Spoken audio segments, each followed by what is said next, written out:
இயேசு கிறிஸ்துவின் விலையேறப்பெற்ற நாமத்திலே இந்த திருச்சி பட்டணத்திலே கர்த்தருடைய ஊழியத்தை செய்கிறதான ஊழியக்கார குடும்பத்தினோடு கூட வந்திருக்கிறீர்கள். உங்கள் ஒவ்வொருவரையும் கர்த்தர் ஆசீர்வதிப்பாராக. இந்த நாளிலே இயேசு கிறிஸ்துவின் விலையேறப்பெற்ற நாமத்திலே உங்களை நான் வாழ்த்துகிறேன். ஆண்டவர் நம்மை அதிகமாய் ஆசீர்வதிப்பாராக. உங்கள் மத்தியிலே கடந்து வந்து கர்த்தருடைய வார்த்தையை பகிர்ந்து கொடுப்பதற்கு ஆண்டவர் தந்ததான இந்த நல்ல ஒப்பற்ற கிருபைக்காக உள்ளத்தின் ஆழத்திலிருந்து நன்றி செலுத்துகின்றேன். அல்லேலூயா.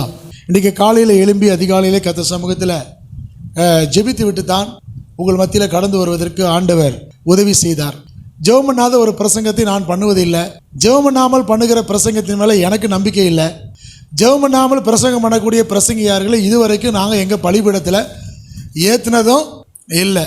அதனால் காலையில் 3 மணிக்கு எழும்பி ஆண்டு சமூகத்தில் 4:30 மணி வரைக்கும் ஜெபம் பண்ணிவிட்டு அதுக்கப்புறமாக நான் புறப்பட்டு வருவதற்கு ஆண்டவர் உதவி செய்தார். ஆகவே தேவ சமூகத்திலே நான் உண்மையாக அதை சொல்ல முடியும். கர்த்தர் நம்மை அதிகமாக இந்த நாட்களில் ஆஸ்வதிப்பாராக. நாம் நேரடியாக கர்த்தருடைய வார்த்தைக்கு நேராக கடந்து செல்வோம்.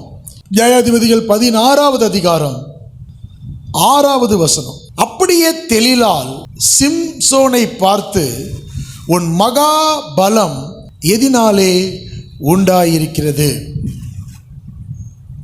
சிம்சோன் ஒரு அபிஷேகம் பண்ணப்பட்ட ஒரு ஊழியக்காரன். இன்னும் சொல்ல போனால் தாயின் கருவில உருவாவதற்கு முன்பதாகவே தீர்க்க தரிசனமாய் உரைக்கப்பட்ட ஒரு தேவனுடைய மனுஷன் அவன். அவருடைய தாயார் ஒரு மலடியாக இருந்தார். இவன் தான் கோத்திரத்தில் வரக்கூடிய ஒரு மனிதன். அப்போ தாய் மலடியாக இருக்கும்போது ஒரு நாள் வயல்வெளியில் அவள் இருக்கும்பொழுது கர்த்தருடைய தூதன் அவளுக்கு தரிசனமாகி, நீ மலடியாக இருக்கிற நீ ஒரு குமாரனை பெறப்போகிறாய், அதனால் திராட்சரசமோ மதுபானமோ வேறு எந்த தீட்டானது எதையுமே நீ தொடாதபடிக்கு நீ ஜாக்கிரதையாக இருக்க வேண்டும்.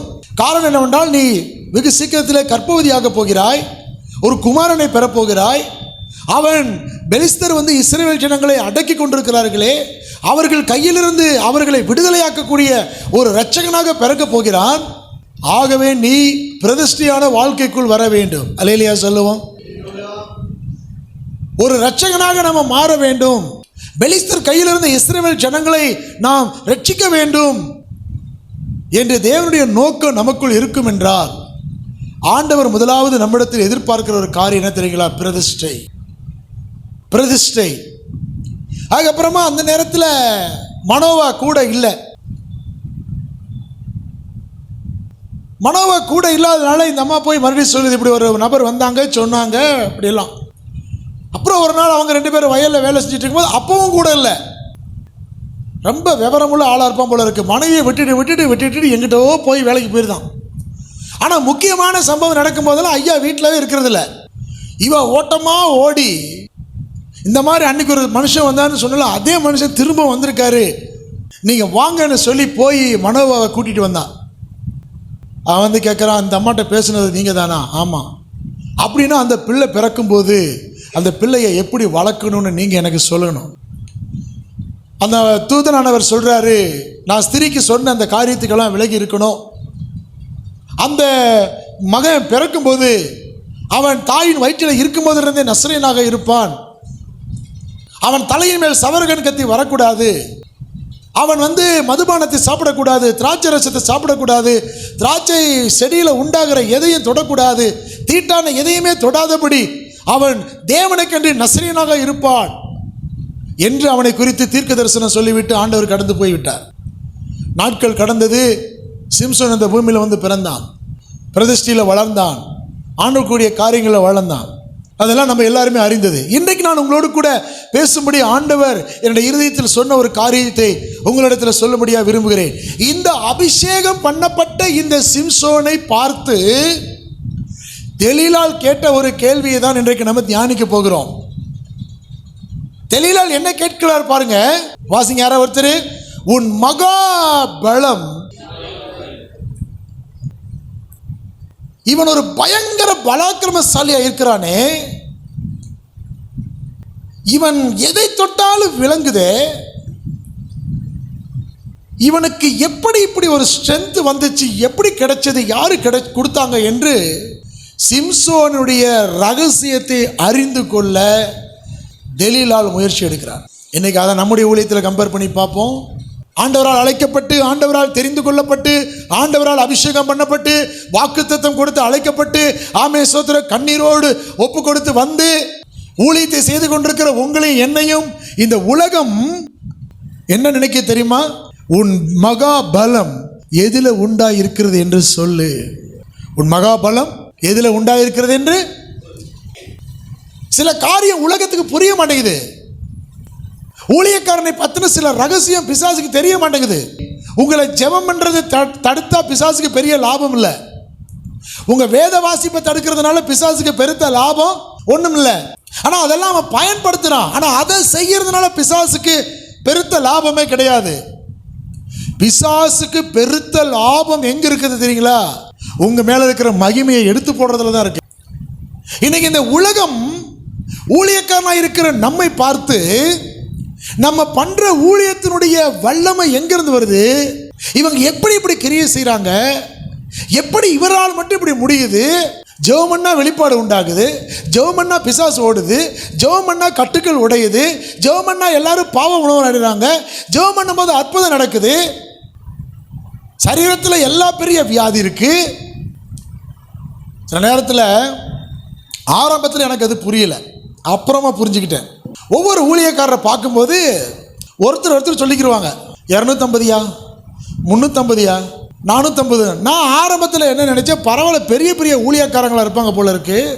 சபையில் 250 விசுவாசி, சபையில் 350 விசுவாசி, சபையில் 450 விசுவாசின்னு சொல்கிறாங்கன்னு ஆரம்பத்தில் நான் அப்படி நினச்சேன். அதுக்கு பிறகுதான் தெரியுது ஒவ்வொருத்தருக்கும் சுகர் எவ்வளோ இருக்குன்னு சொல்லியிருக்கான். நல்லா கவனிச்சு பாருங்க. இன்னைக்கு சரீரத்தில் எத்தனையோ பலவீனம், எவ்வளவு சவால், எவ்வளவு குடும்பத்துக்குள்ள பிரச்சனை. இன்னைக்கு நிறைய பேர் குடும்பமாக வந்திருக்கீங்க, கர்த்தர் உங்களை ஆசீர்வதிக்கட்டும். எவ்வளவு சவால்களோட கடந்து போகிறோம். ஆனாலும் இன்னைக்கு வரைக்கும் கர்த்தர் ஊழியத்தில் வச்சிருக்கிறார். ஆமென். பணக்காரனாக இருந்த ஊழியத்துக்கு வந்தவங்க இன்னைக்கு போன திசை தெரியல. அவங்க அப்பா பாஸ்டராக இருந்த ஊழியத்துக்கு வந்தவங்க கூட இன்னைக்கு ஊழியத்தில் இல்லை இருக்கிற இடம் எங்கன்னு தெரியல. எனக்கு இருக்கிற அறிவுன்னு சொல்லி அறிவை நம்பி ஊழியத்துக்கு வந்தவங்க எங்கே போனாங்கன்னு திசை தெரியல. ஆனால் நம்ம எதுக்குமே தகுதி இல்லை. ஆனாலும் கர்த்தர் இதுவரைக்கும் நம்மளை என்ன செஞ்சிருக்காரு, ஊழியத்தில் வச்சிருக்கிறாரு. அல்லேலூயா. இப்போ பிசாசுக்கு ஒரே குழப்பம். என்ன குழப்பம்? இவருக்கு வறுமையை கொடுத்து பார்க்குறேன், இவருக்கு சோர்வை கொடுத்து பார்க்குறேன், இவருக்கு எவ்வளோ பலவீனத்தை கொடுத்து பார்க்குறேன், இவருக்கு அதை செஞ்சு பார்க்குறேன், இதை செஞ்சு பார்க்குறேன். ஆனாலும் ஊழியத்தில் நின்றுக்கிட்டே இருக்கானே. ஆனாலும் ஒரு கழுதையை தாடை எலும்பை எடுத்து ஒரே அடியில் 1000 பேர் அப்படியே வீழ்த்து குவியல் குவியலாக போடுறானே. ஜெபம் பிசாசு ஓடுதே, ஜெபம் பிலிஸ்தீனியம் உடையுதே, கூட்டம் கூட்டமாக ஆத்துமாக்கள் ரட்சிக்கப்படுறாங்களே, வருஷத்துக்கு 30-40 ஞானஸ்நானம் கொடுக்குறாப்லையே.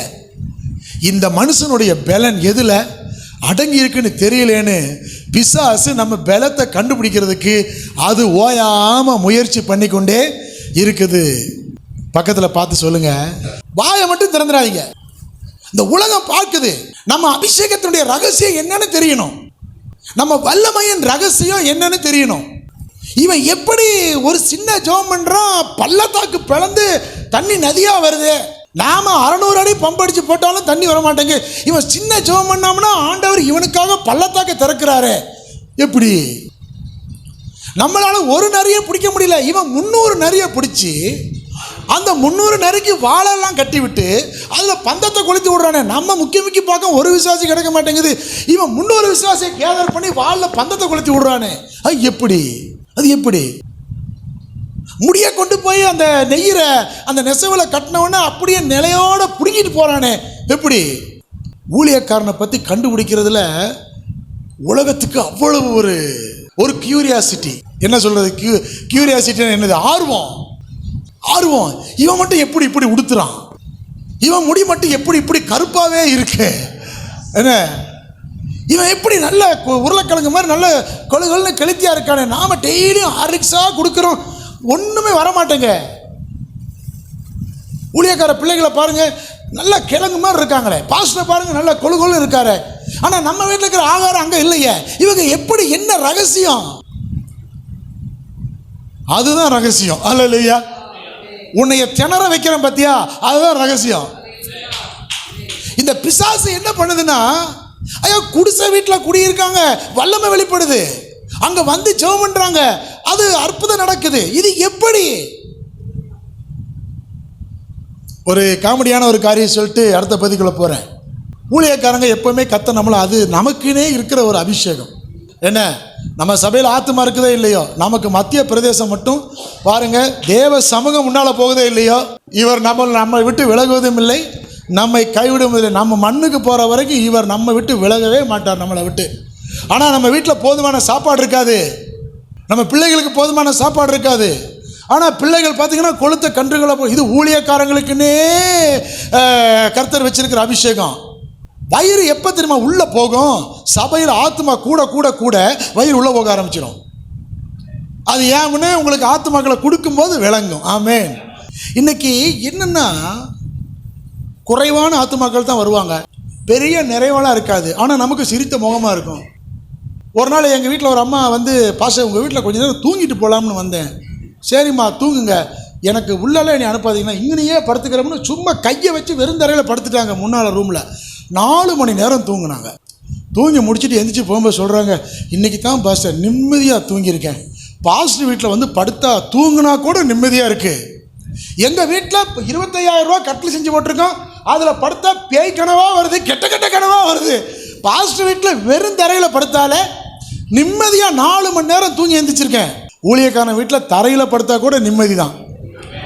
இந்த ரகசியம் தெரிய மாட்டேங்க பிசாசுக்கு, அதனால் முழிக்குது. இது எப்படி எப்படி ஊழியம் வளருது? எப்படி உங்களால் சமாளிக்க முடியுது? எப்படி நீங்கள் சந்தோஷமாக இருக்கிறீங்க? எப்படி உபவாசம் பண்ணுறீங்க? எப்படி எப்படி எப்படி? நான் உங்களுக்கு சொல்லுகிற ஒரு காரியம், கேட்கறது கேட்டுக்கிட்டே இருக்கட்டும், ரகசியத்தை மட்டும் வாய் திறந்து என்ன செஞ்சிடக்கூடாது, சொல்லிடக்கூடாது. இப்படித்தாமா, இதனால அப்படி சொல்லவே கூடாது. காரணம் என்ன தெரியுமா? அவன் என்ன சொல்லுகிறார் என்றால், உன்னை சிறுமைப்படுத்த உன்னை எப்படி நான் கட்டலாம், உன்னுடைய ஊழியத்தை பார்த்து எனக்கு பொறுக்க முடியல. ஒரே ஒரு கழுதையினுடைய அந்த ஜாபோன் தாடை எலும்பு, அவன் ஈட்டையும் கம்பும் கேடயமும் பட்டயத்தையும் தூக்கிட்டு ஓடி வரானுவன். இவனுக்கு அவசரத்துக்கு கிடைச்சது வேற ஒண்ணுமே இல்லை பாருங்க, அந்த ஒரு பச்சையான ஒரு கழுதை தாடை எலும்பு மட்டும் கிடைச்சு. அதை வச்சு உன்னால எப்படி 1000 பேத்தை அடிச்சு வீழ்த்து? உனக்கு ஒரு கீரல் ஆகலை, உன் சட்டை கிளியல, உன் மேல ஒரு பட்டைய குத்து இல்லை, அவ்வளவு பேத்தை அடிச்சு வீழ்த்திட்டியப்பா. எப்படி? மாத சம்பளம் வாங்குற நாங்களே 6ஆம் தேதி ஆனா திணறோம், 30 நாள் முத்து மாதிரி சிரிக்கிறியப்பா. எப்படி? புரியுதா உங்களுக்கு? மாத சம்பளம் வாங்கி பெரிய பெரிய லட்சங்களை சம்பாதிக்கிற நாங்களே அதை செய்ய முடியல, இதை செய்ய முடியல. வருஷத்துக்கு ஒருக்கா காரை மாத்துற, வருஷத்துக்கு ஒருக்கா வண்டியை மாத்துற, வருஷத்துக்கு ஒருக்கா அதை பண்றீங்க இதை பண்றீங்க. இது எப்படி? இதை பிசாசு மட்டும் தேடுறதில்ல, பக்கத்தில் இருக்கிற ஊழியக்காரனும் தேடுறான். இவருக்கு மட்டும் எப்படியா வாய்க்குது?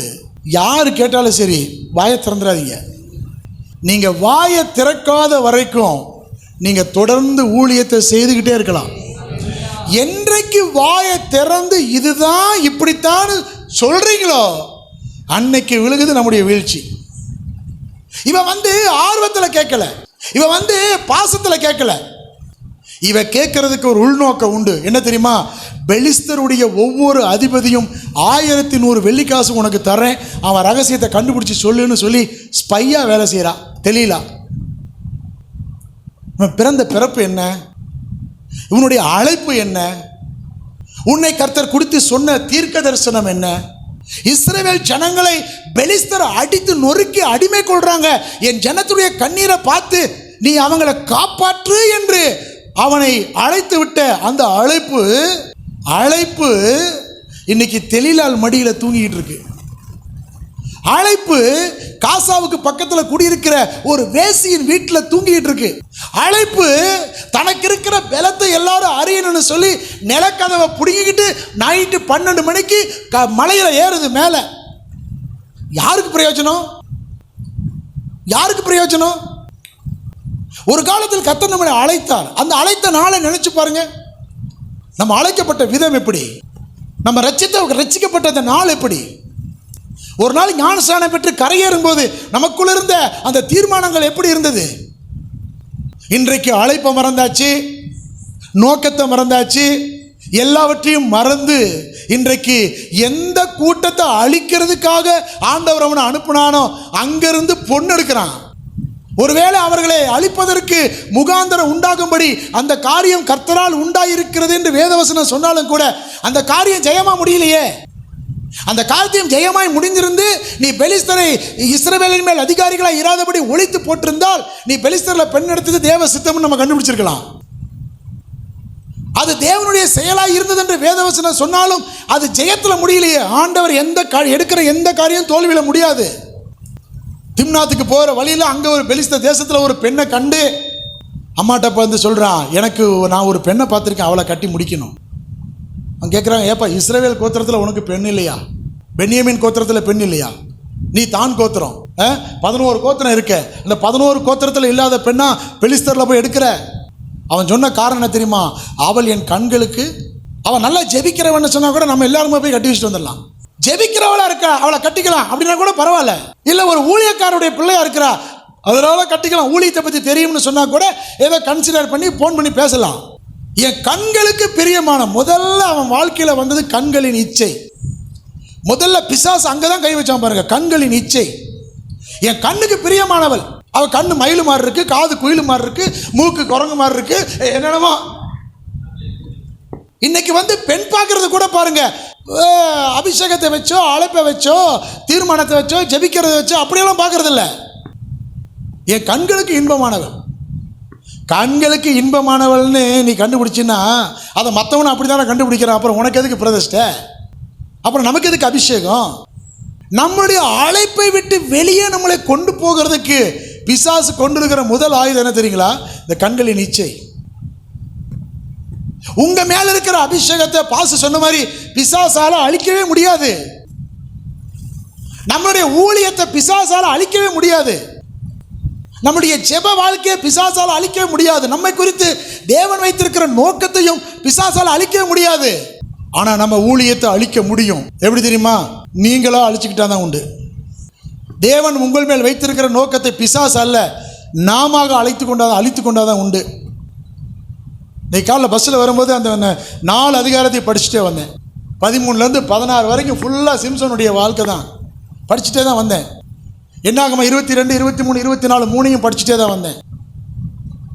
இவங்க வளர்ச்சியை எப்படியாவது தடுக்கணும்னு பாலாக்கு என்ன செய்யறான்?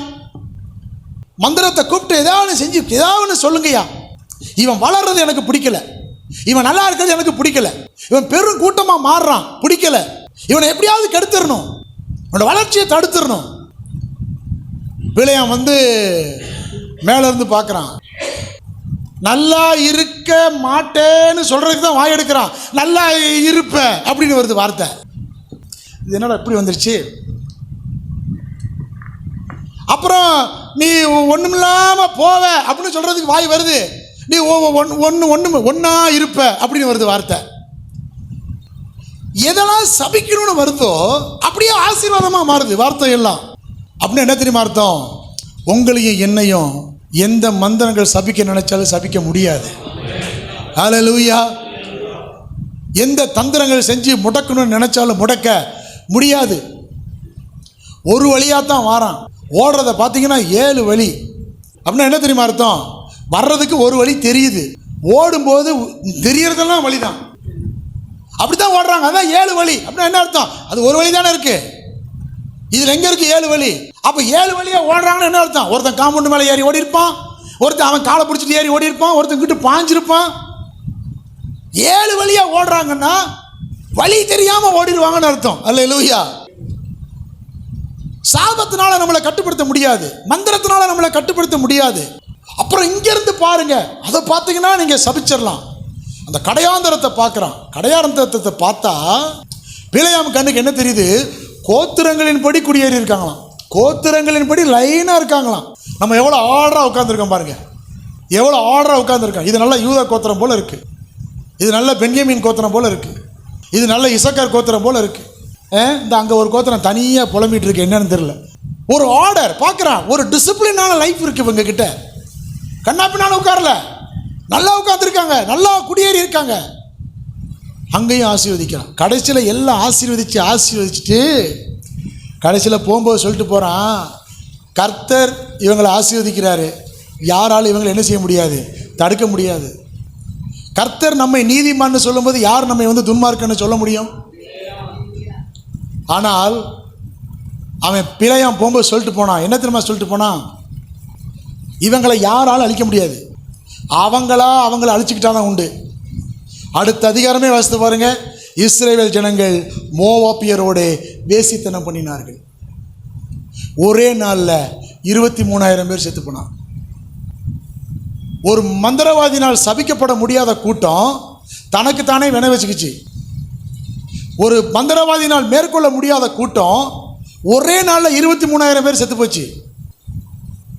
அப்ப இந்த பிசாசு என்ன பண்ணுதுன்னா, எப்படியாவது இவங்க மேல இருக்கிற அபிஷேகத்தை ஒண்ணுமில்லாம பண்ணிடணும், எப்படியாவது இவங்க மேல இருக்கிற அபிஷேகத்தை காலி பண்ணிட்டா இவனால எந்திரிச்சு வேலை செய்ய முடியாது, இஸ்ரவேல் ஜனங்களை ரட்சிக்க முடியாது என்று இன்றைக்கு பிசாசு என்ன செய்யுதுன்னா, நம்முடைய ரகசியத்தை தேடி கண்டுபிடிக்க ஏதேதோ பண்ணுது. கர்த்தருக்கு ஸ்தோத்திரம். நாம் நம்முடைய அபிஷேகத்தை காத்து கொண்டால் மட்டுமே ஊழியத்தின் பாதையில் ஓட முடியும். அல்லேலூயா. தேவ சமூகத்தில் காத்திருப்பது மட்டுமே அதற்கான வழி. கர்த்தருடைய நாமத்திற்கு மகிமை உண்டாவதாக. இவன் அழைக்கப்பட்ட அழைப்பு வேறு. நீங்க நினைக்கலாம், நமக்கு மட்டும்தான் இவ்வளவு ரிஸ்ட்ரிக்ஷனா, நான் மட்டும்தான் மதுபானம் குடிக்கக்கூடாதா, நான் மட்டும்தான் திராட்சை பழம் சாப்பிடக்கூடாதா, நான் மட்டும்தான் தேன் சாப்பிடக்கூடாதா, நான் மட்டும்தான் தீட்டானதை தொடக்கூடாதா? நீங்கள் விசேஷமான காரியத்திற்கு அழைக்கப்பட்டிருந்தால் உங்களுக்கு தான் ரெஸ்ட்ரிக்ஷன் ஜாஸ்தி. எந்த அளவுக்கு கர்த்தர் உங்களை ரெஸ்ட்ரிக்ட் பண்ணுகிறாரோ அந்த அளவுக்கு நீங்கள் ஒன்றை புரிந்து கொள்ளணும், தேவன் என்னை குறித்து பெரிய நோக்கத்தை வைத்திருக்கிறார். அல்லேலூயா. அந்த ஊழியக்காரன் எனக்கு தெரிஞ்சு படம் பார்க்குறான், அவனையெல்லாம் ஒன்றும் சொல்ல மாட்டேங்கிறாரு. எனக்கு தெரிஞ்சு அந்த குடும்பம் அப்படி வாழுது, அவங்களெல்லாம் ஒன்றும் சொல்ல மாட்டேங்கிறாரு. நான் மட்டும் ஏதாவது செஞ்சால் என்னைய 7 தடவை தண்டிக்கிறாருன்னா அவங்கள குறித்து பெரிய நோக்கம் இல்லை, நம்ம குறித்து தான் பெரிய நோக்கம் கர்த்தர் வச்சிருக்கிறாரு. அதனால தான் கட்டுப்பாடு, அதனால தான் நம்மளை எழுப்பி விடுறாரு. நைட்டு ஜெபம் பண்ணிட்டு படுப்பேன். ஆண்டவரே, எப்பயும் ரெகுலராக 3 மணிக்கு ஜெபத்துக்கு எந்திரிப்பேன், உமக்கு சித்தமாக இருந்து எப்போ எழுப்பிவிட்டாலும் நான் எந்திரிச்சு ஜெபம் பண்ணுறேன்ட்டு ஜெபம் பண்ணிட்டு படுத்தா, போன சனிக்கிழமை நானே சொல்லிட்டு ஜெபம் பண்ணிட்டு படுக்கிறேன், என்னையெல்லாம் 1 மணிக்கு எழுப்பி விடாதீங்க, 2 மணிக்கு எழுப்பி விடாதீங்க, ஏன்னா அடுத்த நாள் ஃபுல்லாக ஆராதனை நடத்தணும், அதனால் 3 மணிக்கு எழுப்பி விடுங்க, 3 மணிலேருந்து 6 மணி வரைக்கும் ஜெபம் பண்ணிவிட்டு அதுக்கப்புறமா திருவிருந்தெல்லாம் ரெடி பண்ணிவிட்டு நான் போய் சர்ச்சை ஆராதனை நடத்தணும், என்னை 1 மணிக்கெல்லாம் எழுப்பி விடாதீங்கன்ட்டு சொல்லிட்டு படுத்துட்டேன். கொஞ்ச நேரம் தான் தூங்குனேன், நல்ல தெளிவான முழிப்பு வந்துருச்சு, அலாரமே அடிக்கலை, தெளிவான முழிப்பு வந்துருச்சு. மணி எவ்வளோ ஆயிடுச்சுன்னு தெரியலன்னு சொல்லிட்டு செல்லை எடுத்து பார்க்குறேன், 12:59. 1 மணிக்கு தானே நீ எழுப்ப வேணாம்னு சொன்னேன், 1 மணிக்கு எழுப்புனா தானே உனக்கு தப்பு. மறுபடியும் படுத்து தூங்கிட்டேன். திரும்ப 3 மணிக்கு 2:50க்கு அலாரம் அடிச்சிச்சு, 3 மணிக்கு எழும்பி ஜெபம் பண்ணேன். ஆனால் என்ன தெரியுமா, மனசுக்குள்ளே ஒரு குற்ற உணர்வு குத்திக்கிட்டே இருந்துச்சு. ஆண்டவர் எழுப்புனாரு, எழும்பாமல் போயிட்டோமே, ஆண்டவர் எதுக்கு எழுப்பி விட்டுருப்பாருன்னு தெரியல, ஒருவேளை இன்றைக்கி ஒரு புது குடும்பம் கூட சபைக்கு வர்றதா கூட நம்மளை ஜெபம் பண்ண வச்சுருந்துருக்கலாம், என்னன்னு தெரியல, எழுப்புனாரே தூங்கிட்டோமே. அப்படிப்பட்ட அனுபவம் கர்த்தர் நமக்கு தருவார் என்றால் ஒன்றை புரிந்து கொள்ளுங்க, நம்மளை குறித்து ஆண்டவருக்கு பெரிய நோக்கம். ஜெபிக்காத ஊழியக்காரன் சீக்கிரமாக விழுந்துருவான். சினிமா பார்க்குற ஊழியக்காரன் வண்டி கொஞ்ச நாள் ஓடும், காமெடி பார்க்குற ஊழியக்காரங்க ஊழியம் கொஞ்ச நாள் கழிச்சு காமெடியாகவே மாறிடும். பிரசங்கத்தில் ஒரு உயிர் இருக்காது, ஒரு உப்பு இருக்காது, ஒரு கண்ணீர் இருக்காது, ஒரு பாரம் இருக்காது. இந்த வாரம் ஒரு பிரசங்கம் பண்ண சர்ச்சில், ஆண்டுக்கு முன்னால் நின்று மகிமையாக சொல்கிறேன், தேவன் அதை பார்க்குறாரு. எங்கள் சபையில் அழுகாத ஆளே இல்லை. பிரசங்கம் பண்ணுகிற என்னாலே அழுகாமல் இருக்க முடியல, நானும் அழுதுகிட்டே தான் பிரசங்கம் பண்ணேன். சபையில் இருந்த எல்லாருமே அழுதாங்க, நான் பார்த்தேன். அப்போ ஒன்று உணர்ந்தேன், ஜெபிச்சுட்டு நின்னா அங்கு வல்லமை கட்டாயமாக வெளிப்படும். ஜெபிச்சுட்டு நின்னா அங்கு ரகசியங்கள் வெளிப்படும். பிரசங்கம் முடிஞ்சவங்க சகோதரி என்கிட்ட சொன்னாங்க, என்ன தெரியுமா சொன்னாங்க, இந்த கேள்வியை தான் நான் கேட்டுட்டு வந்தேன் இன்னைக்கு காலையில் இந்த பர்டிகுலர் கேள்வியை தான் கேட்டுட்டு வந்தேன். நீங்கள் அந்த பர்டிகுலர் கேள்வியையும் சொல்லி அந்த கேள்விக்கான பதிலையும் சொன்னீங்க பாஸ்டர். இன்னைக்கு எனக்குள்ள ஒரு உறுதிப்பாடு வந்துருச்சு, இனி இந்த கேள்வியை குறித்து ஆண்டுகிட்ட கேட்க மாட்டேன். அல்லேலூயா சொல்லுங்க. அதுதான் ஊழியத்தினுடைய மேன்மை. தானியேல் பாஸ்டருக்கு தெரியும் சனிக்கிழமை நான் எவ்வளோ நேரம் ஜெபம் பண்ணுவேன்னு சொல்லி. அப்படி பண்ணலைன்னா நான் பீடத்தின் மேலே ஏற மாட்டேன். அது நம்முடைய வைராக்கியமாக மாறணும், அது நம்முடைய தீர்மானமாக மாறணும். இங்க நின்றால் வார்த்தை சரளமா வரணும். அல்லேலூயா. இன்னைக்கு பீடத்துல ஏறி நின்றுக்கிட்டு சொந்த கதை, சோக கதை, வந்த கதை, போன கதை, 2 வருஷத்துக்கு முன்னாடி பண்ண அதே பிரசங்கத்தை மறுபடியும், அதுக்கெல்லாம் கர்த்தர் நம்மளை அழைக்கல. அல்லேலூயா சொல்லுங்க. அபிஷேகத்தை கெடுத்து போடுகிற எந்த இடத்துக்கும், ஐயா தீர்க்கதரிசனமா பேசினார் பாருங்க, அபிஷேகத்தை கெடுத்து போடுகிற யாரோடும் நம்ம கூட்டு வைக்க வேண்டிய அவசியமே இல்லை. தெளிலால் அப்படியே தலையை தடவி கொடுக்கறது எதுக்கு? அவளுக்கு 11,100 ஏறக்குறைய 11,000 வெள்ளிப்பணம் கிடைக்க போகுது. 11 பிரபுக்கள் இருந்தாங்க, ஒவ்வொருவரும் 1,100 வெள்ளிப்பணம் கொடுக்குறேன்னு சொன்னாங்க. அவள் தன்னுடைய சுய லாபத்துக்காக உன் அபிஷேகத்துக்கு வெடி வைக்க பார்க்கிறா. அவள் தான் வீடு கட்டுறதுக்காக, அவள் வீடு கட்டி சோமா வாழ்றதுக்கு ஏன் அபிஷேகம் தான் கிடைச்சிச்சா? என்னுடைய மிஷன் தான் கிடைச்சிச்சா? பொல்லாங்காய் தோன்றுகிற எல்லாவற்றையும் விட்டு, ஃபேஸ்புக்கு பொல்லாதது விட்டு விலகு, யூடியூப் பொல்லாதது விட்டு விலகணும், இன்ஸ்டாகிராம் பொல்லாதது விட்டு விலகணும். ஒருவேளை அதில் சில நன்மைகள் இருக்கலாம், அது எனக்கு தெரியாது. ஆனால் நான் ஃபேஸ்புக்கில் இல்லை, நான் இன்ஸ்டாகிராமில் இல்லை, யூடியூப் பக்கம் நமக்கு தேவையில்லாத வேலையும் இல்லை. பாஸ் ஏதோ லிங்க் அனுப்புனார்னா அந்த லிங்கை போய் பார்க்கறதுக்காக ஏதோ நல்ல ஒரு தகவல் கிடைக்குங்கிறக்கா அப்படி போய் பார்க்குறதோட சரி, மெனக்கட்டு போய் யூடியூப்பை தொட்டு அதில் போய் ஒரு ஐடியா போட்டு அந்த வேலை நமக்கு இல்லை. நான் விசேஷமாய் அழைக்கப்பட்டவன். ஹல்லேலூயா. ஊழியம் செய்கிறவனுக்கும் ஊழியம் செய்யாதவனுக்குமான வித்தியாசத்தை கர்த்தர் சீக்கிரத்திலே காட்டுவார். எல்லா சபைகளும் சபைகள் அல்ல, எல்லா ஊழியக்காரர்களும் ஊழியக்காரர்கள் அல்ல. நாளானது அதை விளங்க பண்ணும். பார்த்துக்கங்க, நாளானது அதை விளங்க பண்ணும். இன்னைக்கு ஊழியத்தின் நடுவில் கதறீங்க, ஊழியத்தின் நடுவில் பிரச்சனையில் நீங்க போராடுறீங்க, ஊழியத்தில் பொருளாதார நெருக்கடி நெருக்கும் போது தெய்வமே உண்மை தவிர வேற வழியே இல்லை என்று உங்க உத்தமத்தை காத்து கொண்டிருக்கிறீங்க. அந்த உத்தமத்தை கர்த்தர் பார்த்து கொண்டு இருக்கிறார். உங்கள் உத்தமத்துக்கான பதில் நிச்சயமாய் வரும். ஆமென். அந்த நிச்சயமாய் அந்த பலன் வரும். உங்க முன்னால இன்னைக்கு ரொம்ப படபடப்பா பெரிய ஊழியக்காரன் போல காட்சி அளிக்கிறான், ரகசிய பாகத்தில் மாட்டிக்கிட்டு இருக்கான், கண்களின் இச்சைக்குள்ள பூந்துக்கிட்டு இருக்கான், ஆபாசமான படங்களை பார்க்கிற ஊழியக்காரங்க இருக்கான். ஆனால் பெரிய மதிப்பு, பெரிய படபடப்பாய் காமிச்சுக்கிட்டு இருக்கான். நாளொன்று வருகிறது, உண்மையான ஊழியக்காரனுக்கும் ஊழியக்கார வேஷத்தில் வாழ்ந்தவனுக்குமான வித்தியாசத்தை காண்பிப்பார். அப்பொழுது உங்களுடைய என்னுடைய உத்தமம் இன்னது என்பது எல்லாரும் பார்க்கும்படியாக அது வெளியரங்கமாகும். அல்லேலூயா. நான் எதற்கு அழைக்கப்பட்டேன்? திம்னாத்தில் இருக்கிற ஒரு பெண்ணை நேசிக்கிறதுக்காக இல்லை, காசாவில் இருக்கக்கூடிய ஒரு வேசியின் வீட்டில் போய் படுத்து கிடக்கிறதுக்காக அல்ல, தெலீலாளின் மடியில் படுத்துக்கிட்டு அவ கேட்கறதுக்கெல்லாம் பதில் சொல்றதுக்காக என்ன கர்த்தர் அழைக்கல. எது நம்முடைய ஜெபமும் நோக்கமுமா இருக்கணும்? ஆத்துமாக்களை அழியறது, அதை காப்பாற்ற தானே கர்த்தர் நம்மளை கூப்பிட்டுருக்காரு. ஒருவேளை நினைத்த வளர்ச்சி இல்லாமல் இருக்கலாம், ஆனால் நினைத்த முதிர்ச்சியை கர்த்தர் கொடுத்திருக்கிறார். வளர்ச்சி வரும், சிலதெல்லாம் வளர்ந்துருச்சு, முதிர்ச்சியே இல்லை. உங்க சபை கிராமத்தில் இருக்கா? உங்க சபை சின்ன சபையா இருக்கா? பொருளாதாரத்தில் ரொம்ப நெருக்கப்படுறீங்களா? சோர்ந்தே போகாதீங்க. பொருளாதாரத்தை பேஸ் பண்றதில்ல ஊழியத்தினுடைய ஆசீர்வாதம், முதிர்ச்சியை பேஸ் பண்ணதான் வளர்ச்சி. அல்லேலூயா. நிச்சயம் உங்களுடைய ஊழியத்திற்கான பலன் உண்டு, நம்முடைய கண்ணீருக்கான பலன் உண்டு. நம்ம உபவாசி இருக்கிறோம், பலன் உண்டு. இரவெல்லாம் உட்கார்ந்து ஜெபித்திருக்கிறோம், சில ஜெபங்களெல்லாம் உங்களுக்கே ஞாபகம் இருக்கும். சில ஜெபித்த நேரங்கள் இன்றைக்கு கர்த்தர் ஞாபகப்படுத்துறாரு. நீங்கள் சில ஜெபித்த நேரங்கள் உங்களுக்கு ஞாபகம் இருக்கிறது.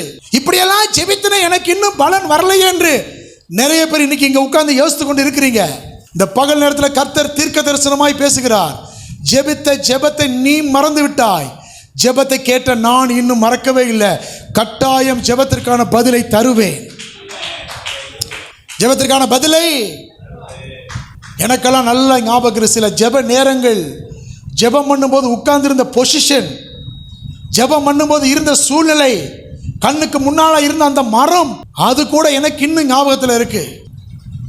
2 மணி 2:30 மணி விடிய காலெல்லாம் எழும்பி மேலே மொட்டை மாடிக்கு போய் நேர்முட்டியில் நின்று நான் ஜெபித்த ஜெபமெல்லாம் இன்னும் எனக்கு ஞாபகத்துக்கு வருது. ஆண்டவரே, இந்த பாருங்க, என்னை சுற்றி இத்தனை வீடு இருக்கு, எல்லாரும் நிம்மதியாக ஏசியை போட்டு தூங்கிக்கிட்டு இருக்கான், நான் மட்டும் மேலே உட்காந்துக்கிட்டு ஆண்டவரே ஆண்டவரே, எப்போ எனக்கு ஒரு இடம் கிடைக்கும், எப்போ எனக்கு ஒரு ஆத்மா கிடைக்கும், எப்போ எனக்கு ஒரு நன்மை கிடைக்கும், எப்போ என் பிள்ளை ஆசீர்வதிக்கப்படும், எப்போ அந்த குடும்பம் ரட்சிக்கப்படும், எப்போ அந்த காரியங்கள் வாய்க்கும், நான் மட்டும் ஏன் ஆண்டவரே தனிமையில் இப்படி புலம்பணும் அழுகணும் என்றெல்லாம் நான் மட்டும் இல்லை, உங்களிலும் அநேகர் அப்படி ஜெபித்திருக்கீங்க. ஆண்டவர் அந்த ஜெபத்தை இப்பொழுது நினைவு கூர்ந்து சொல்லுகிறார். அந்த தனிமையில் வடித்த கண்ணீருக்கும் ஜெபத்துக்கும் பலன் வருகிற நாட்கள் சமீபத்திலே வந்திருக்கிறது. அல்லேலூயா. அபிஷேகத்தை மட்டும் விட்டு கொடுத்துறாதீங்க, அபிஷேகத்தை மட்டும் விட்டு கொடுத்துறாதீங்க. இன்னைக்கு பிசாசுடைய பெரிய தந்திரம் என்ன? ஒரு ஊழியக்காரனை டார்கெட் பண்றான். ஏன் தெரியுமா? ஒரு குடும்பத்தில், ஒரு சபையில் ஒரு குடும்பத்தை கெடுத்தா அந்த ஒரு குடும்பம் மட்டும்தான் கெட்டு போகும். 2 குடும்பத்தை கெடுத்துட்டா அந்த 2 குடும்பம் மட்டும்தான் கெட்டு போகும். அந்த 2 குடும்பம் கெட்டதுனால இன்னொரு 2 குடும்பம் கூட சேர்ந்து கெடும், மற்றதெல்லாம் கெடாது. ஒரு ஊழியக்காரன் கெட்டு போனால் முழு சபையே கெட்டுரும். ஒரு ஊழியக்காரனுடைய பரிசுத்தம் கேள்விக்குறியானால் சபையின் பரிசுத்தமே கேள்விக்குறியாயிரும். அதனால தான் ஆண்டவர் எல்லாரையும் ஊழியத்துக்கு அழைக்கிறது இல்லை, உங்களையும் என்னையும் அழைத்திருக்கிறார் என்றால் பெரிய நோக்கம் உண்டு. அல்லேலூயா. அந்த நோக்கத்தை கெடுக்கணும். என்ன செய்யணும்? அந்த நோக்கத்தை கெடுக்கணும். இப்ப தெளிலால் உட்கார்ந்து சொல்றா, உன் பலன் இதுல இருக்கு, எப்ப பார்த்தாலும் ஜெபம் பண்றேங்கிறிய, எதை சொன்னாலும் கர்த்தர் பார்த்துக்கிடுவாருங்கிறிய, பெரிய தேவை இருந்தாலும் பயப்படாம இருக்கிறிய, பெரிய மழை போல இருந்தாலும் 1 மணி நேரம் முட்டி போட்டு வர்ற, அங்க மழை போல இருந்த பிரச்சனைலாம் ஒண்ணுமில்லாம போயிருத. எப்படி நடக்குது? அப்படி நடக்கணும்னு தான் அழைச்சிருக்காரு. உங்க கால் பட்டா யோர்தான் நதி 2 பிளக்கணும்னு தான் அழைச்சிருக்காரு. இன்னைக்கு ஊழியக்காரன் கால் பட்டா யோர்தான் 2 பிளக்கிறது இல்ல, சில வீடு 2 பிளந்துருது, சில குடும்பம் 2 பிளந்துருது. கால் பட்டாலே யோர்தான் நதி 2 பிளக்கணும்னு தான் அந்த மகிமையை சுமக்க வச்சிருக்கிறாரு. நீ மகிமையும் சுமந்துக்கிட்டு அதே தோல்ல பட்டணத்து வாசலுடைய கேட்டையும் தூக்கி தோல்ல வச்சுக்கிட்டு நைட்டு 12 மணிக்கு அப்படிதான் இருக்கு. அவன் விடிய நடுகிற வரைக்கும் தூங்கிட்டு இருந்துட்டு அப்புறமா பட்டணத்து வாசல் கதவை பெயர்த்து எடுத்து தோல்ல வச்சுக்கிட்டு மலையின் உச்சிக்கு நடந்து போனானா. சரி, அதனால யாருக்கு என்ன பிரயோஜனம்? உங்க மேல இருக்கிற அபிஷேகம் பட்டணத்து கதவுடைய அந்த அந்த நிலையோட பிடிங்க அந்த கேட்டை தூக்கிட்டு போறதுக்கா? மாம்சத்தின் பலன். ஏன்ட்ட யாரும் மோத முடியாதுங்கிற மாதிரி ஒரு தோரணை, கண்களின் இச்சை, மாம்சத்தின் இச்சை. வேசின் இடத்துல போனான்ல, மாம்சத்தின் இச்சை. கேட்டை பிடிக்க தோல்ல வச்சுட்டு போனா பாருங்க, ஜீவனத்தின் பெருமை. நான் யார் தெரியுமா? நான்லாம் பிறந்தது நசரேன். என் பலன் தெரியுமா? என் கோத்திரம் தெரியுமா? என்னை மாதிரி ஒரு ஆள் இஸ்ரவேலை நீ பார்த்துருவியா? என்கிட்ட ஒரு ஆணியை கொடு, 500 பேரை கொன்றுவேன். என்கிட்ட இருக்கக்கூடிய ஒரு சின்ன எலும்பு போதும், ஒரு ஊரவே அடிச்சு காலி பண்ணிடுவேன். என்கிட்ட மோதிடுவியா? ஜீவனத்தின் பெருமை. இதெல்லாம் நம்முடைய சுயலாபத்துக்காக கர்த்தர் கொடுக்கல. இஸ்ரவேல் ஜனங்களை பெலிஸ்தரிடத்திலிருந்து விடுதலை ஆக்கு. ஆமென். நீங்க போற வழியில் எத்தனை வீடுகளை, வாலிபர்களை எல்லாம் பார்க்குறீங்களே, பாரம் வர மாட்டேங்குதா? பக்கத்து வீட்டுக்காரன் ரட்சிக்கப்படாமல் இருக்கிறானே, அழுக வர மாட்டேங்குதா? காலையில் எழுந்திரிச்சு 3 மணிக்கு உட்காந்து எத்தனையோ நோய்வாய்ப்பட்டவங்க, அப்படி எத்தனை பேர் நம்ம ஜெபம் பண்ணியிருக்கிறோம்? ஜெபம் இல்லாமல் ஊழியம் வளர்ந்துருமா? அப்படி வளர்ந்துரும்னா சொல்லுங்க, சொல்லி கொடுங்க, அது எப்படியா வளர்த்த பார்ப்போம். அப்படி வளரலையே, அப்படி வளர மாட்டேங்குது. பாவத்தோடையும் உடன்படிக்க, ஆண்டரோடையும் உடன்படிக்க, ஃபோன்லையும் ஃபேஸ்புக்கு, ஃபோனில் யூடியூப்பு, ஃபோன்லேயே ஆபாசம், அதே ஃபோன்லேயே ஓரத்தில் ஒரு பைபிள், அப்புறம் இங்கிலீஷ் பைபிள், தமிழ் பைபிள். இன்றைக்கி நிறைய பேர் இதை வந்து மந்திர புக்காக தான் பயன்படுத்துகிறான். பாஸ்டர், உங்கள் பைபிளை 2 நாளைக்கு கடன் கொடுங்க. எதுக்கு? நைட்டு கெட்ட கெட்ட கனவாக வருது, அதனால் இங்கே வச்சுக்கிறேன். சரி, என் பைபிள் அங்கே வச்சுக்கிட்டேன், பாஸ்டர்மா பைபிள் எங்கே கொண்டு வைக்க போகிற? அப்படி பார்த்தா பைபிள் சொசைட்டி ஆஃப் இந்தியாவுடைய பிரிண்டிங் பிரஸ் இருக்குல்ல, அங்கே பிசாசால போகவே முடியாது. ஏன்? ரூமு ஃபுல்லாக பைபிள். இதை பார்த்தெல்லாம் பிசாசு நடுங்காது. என் பைபிள் கருப்பாக இருக்கும், உங்கள் பைபிள் சிவப்பாக இருக்கும், இன்னொரு பைபிள் இங்கிலீஷில் இருக்கும், இன்னொரு பைபிள் ஹிந்தியில் இருக்கும். இது வந்து ஒரு புக்கு தான், அதில் இருக்கிற வார்த்தைக்கு தான் பிசாசு பயப்படும். இதை தலைக்கு கீழே வைக்கிறதுனால பயப்படும் நினைக்காதீங்க. தலைக்கு தானே வைப்பாண்டு காலை பிடிச்சிருக்கும், அப்போ காலுக்கிட்ட ஒன்று வைக்கணும். காலுக்கிட்ட தானே வைப்பாண்டு வலது கைப்பற்றி பிடிச்சி இழுக்கும், அப்போ அங்கே ஒன்று வைக்கணும். அப்புறம் இடது கை பக்கம் ஒன்று வைக்கணும், அப்புறம் வயிற்று மேலே ஒன்று வைக்கணும், ஏன்னா மேலே ஏறி குதிச்சிருவோம், அதனால் இங்கே ஒன்று வைக்கணும். கீழே வந்து குத்துனா என்ன செய்வீங்க? அப்போ கட்டிலுக்கு கீழே ஒன்று வைக்கணும். இப்போ 6 எத்தனாச்சு? 4 4 2 6 6 பக்கமும் லாக் ஆயாச்சு. பிசாசு வரமாட்டேன்னு நினைக்கிறீங்களா? அதுக்கு 8 திசையிலையும் வரும். அது சுற்றி சுற்றி பைபிள் வச்சுருந்தாலும் சரி, அதுக்கெல்லாம் பயப்படாது. உங்கள் மேலே இருக்கிற அபிஷேகத்தை பார்த்து தான் பயப்படும். உங்களுடைய தனிப்பட்ட ஜீவியம் ஆண்டவரோடு இருக்கு பாருங்க, அதை பார்த்து தான் பயப்படும். உங்கள் உபவாசத்தை பார்த்து தான் பயப்படும். பெரிய பட்டயத்தையும் ஈட்டியையும் தூக்கிட்டு வர்றவனால நம்மளை எதிர்த்து நிற்க முடியாமல் விழுந்து போனா. நம்மகிட்ட பட்டயம் இல்லை, நம்மகிட்ட ஈட்டி இல்லை, நம்மகிட்ட கேடை இல்லை, நம்ம யுத்தத்துக்கு படிக்கல, நம்ம ஆடுதான் வைக்கிறோம். ஆனா ஒரே ஒரு எலும்புல 1000 பேர் விழுகிறானே, எப்படி? எலும்புல இல்ல வல்லமை.